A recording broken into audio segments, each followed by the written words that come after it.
आज हम सबकी ऐसी स्थिति परिस्थितियां बन चुकी हैं कि हम बिना साधनों के चलना नहीं चाहते, हम बिना साधनों के कहीं जाना नहीं चाहते।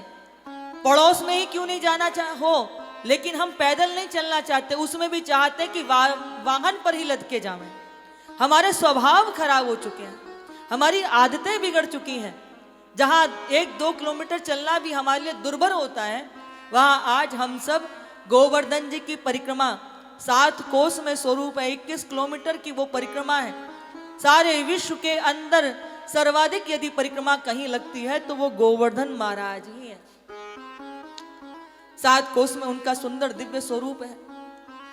अभी ये जो गुरु पूर्णिमा पर ये जो पूर्णिमा आएगी ना, गुरु पूर्णिमा, जिसको मुड़ियो पूना भी कहते हैं, आप सोचिए एक एक दिन के अंदर 50 लाख से अधिक लोग परिक्रमा कर जाते हैं। हर पूर्णिमा पे न जाने कहां कहां से देश दुनिया से लोग आकर के परिक्रमा करते हैं।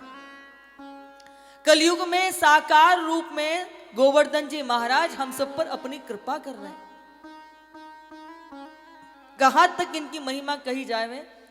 यदा कदा जब कभी अवकाश मिलता है, गोवर्धन जी महाराज पुकार लें, याद कर लें, उनकी परिक्रमा करने चले जाएं, तो हमने अपने इन आंखों से ऐसे संतों के दर्शन किए कि जो अपने हाथ में छोटे छोटे ऐसे बहुत सारे पाषाण ले लेते हैं, उसके बाद वो लेटेंगे, जितनी उनकी लंबाई होती है 5 फुट 6 फुट।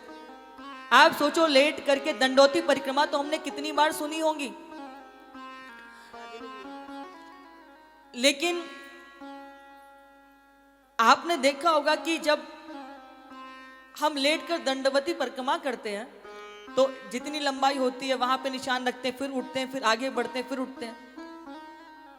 जो लगातार लगातार करते हैं, मेरे ख्याल से अधिकतम 7 दिन के अंदर वो दंडवती परिक्रमा कर लेते हैं। लेकिन हमने ऐसे ऐसे संतों के दर्शन किए कि जिन्होंने अपने पास में 51, 100, 101 ऐसी बटिया धर रखी है।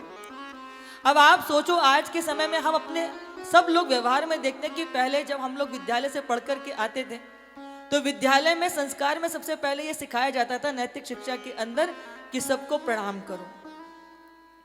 बेटियां हाथ जोड़ के प्रणाम करती थी और बेटे चरण छू के प्रणाम करते थे, बल्कि शीश को धरती पर रखकर प्रणाम करते थे। थोड़ा समय बदला, फिर हम चरणों को छू करके प्रणाम करने लगे, और अभी जो समय चल रहा है उसमें दूर से ही हाथ दिखा देते हैं, बस हो गया प्रणाम, यानी कि झुका नहीं जा रहा।